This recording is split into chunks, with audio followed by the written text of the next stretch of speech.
امریکہ بار بار ایران پر حملے کیوں کر رہا ہے؟ کیا اصل وجہ اسٹریٹ آف ہرمز ہے یا ایران کا جوہری پروگرام؟ جنگ، تیل اور سیاست، پوری کہانی آسان الفاظ میں آج آپ کو بتاتے ہیں۔ دوستو، میں ہوں وصال اعظم اور آپ دیکھ رہے ہیں نیوز 18 کا سوشل میڈیا پلیٹ فارم۔ گزشتہ چند ہفتوں سے ایک سوال سب سے زیادہ پوچھا جا رہا ہے کہ آخر امریکہ اور صدر ڈونلڈ ٹرمپ بار بار ایران پر حملے کیوں کر رہے ہیں؟ اگر امریکی حکومت کے موقف کو دیکھا جائے تو اس کی 3 بڑی وجوہات سامنے آتی ہیں۔ پہلی وجہ ہے strait of Hormuz. Strait of Hormuz دنیا کی سب سے اہم سمندری گزرگاہوں میں سے ایک ہے۔ دنیا کے تیل کا بڑا حصہ اسی راستے سے گزرتا ہے۔ امریکہ کا الزام ہے کہ ایران نے اس راستے سے گزرنے والے تجارتی جہازوں اور آئل ٹینکروں کو نشانہ بنایا، جس سے عالمی تجارت اور توانائی کی سپلائی خطرے میں پڑ گئی۔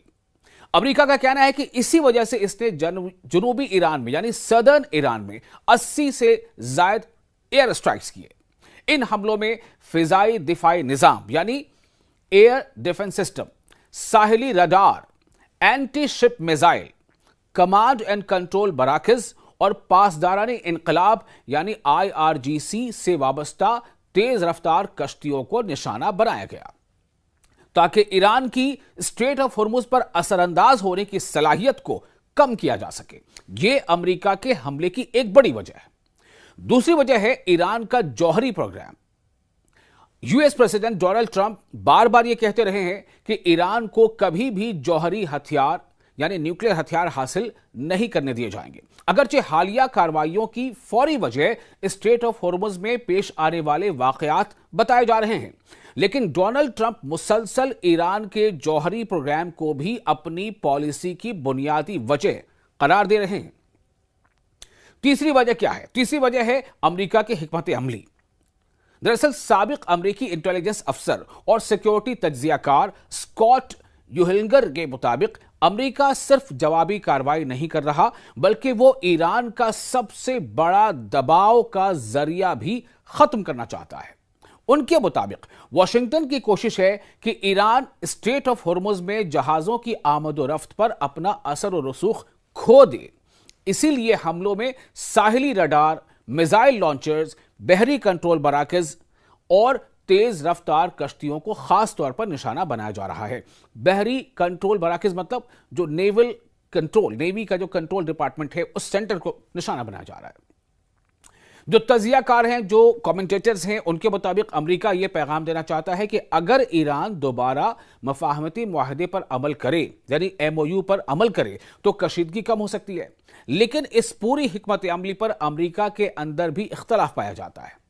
امریکہ کے صدر ڈونلڈ ٹرمپ کی سابق اتحادی اور ریپبلکن رہنما مارجوری ٹیلر گرین نے سخت تنقید کرتے ہوئے کہا ہے کہ پہلے کہا گیا کہ حملوں کی وجہ اسٹریٹ آف ہرمز ہے، لیکن بعد میں بار بار ایران کے جوہری پروگرام کو جواز بنایا جانے لگا۔ ان کا کہنا ہے کہ یہ صورتحال انہیں 2003 میں عراق جنگ سے پہلے دی جانے والی ان وجوہات کی یاد دلاتی ہیں جب بڑے پیمانے پر تباہی پھیلانے والے ہتھیاروں کا دعویٰ کیا گیا تھا۔ یاد ہے نا؟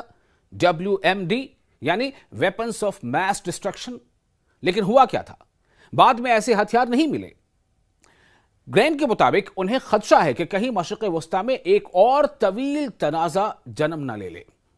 دوسری طرف ایران ان تمام امریکی الزامات کو مسترد کرتا ہے۔ تہران کا کہنا ہے کہ امریکہ نے گزشتہ ماہ ہونے والے مفاہمتی معاہدے کی کئی بار خلاف ورزی کی ہے یعنی MOU کی، ایرانی تیل پر پابندیاں دوبارہ عائد کی اور خطے میں فوجی کارروائیاں جاری رکھی۔ ایران کا موقف ہے کہ اس کی حالیہ کارروائیاں امریکی حملوں کا جواب ہیں۔ ان تمام واقعات کا اثر صرف میدان جنگ تک محدود نہیں رہا۔ امریکی حملوں کے بعد عالمی منڈی میں تیل کی قیمتوں میں اضافہ دیکھا گیا، کیونکہ سرمایہ کاروں کو خدشہ ہے کہ اگر اسٹریٹ آف ہرمز میں کشیدگی جاری رہی تو تیل کی سپلائی متاثر ہو سکتی ہے۔ اس کے ساتھ ہی عالمی اسٹاک مارکیٹوں پر بھی دباؤ بڑھا ہے۔ مختصر یہ کہ امریکہ کہتا ہے کہ اس کا مقصد سمندری تجارت کا تحفظ، ایران کی فوجی صلاحیت محدود کرنا اور اسے دوبارہ مذاکرات کی میز پر لانا ہے، جبکہ ایران اسے اپنی خود مختاری کے خلاف جارحیت قرار دیتا ہے یعنی سوورنٹی کے خلاف ایگریشن جو ہے وہ قرار دیتا ہے اور کہتا ہے کہ وہ اپنے دفاع کا، اپنے ڈیفنس کا حق استعمال کر رہا ہے۔ اب سوال یہ ہے کہ کیا دونوں ممالک دوبارہ مذاکرات کی طرف واپس جائیں گے؟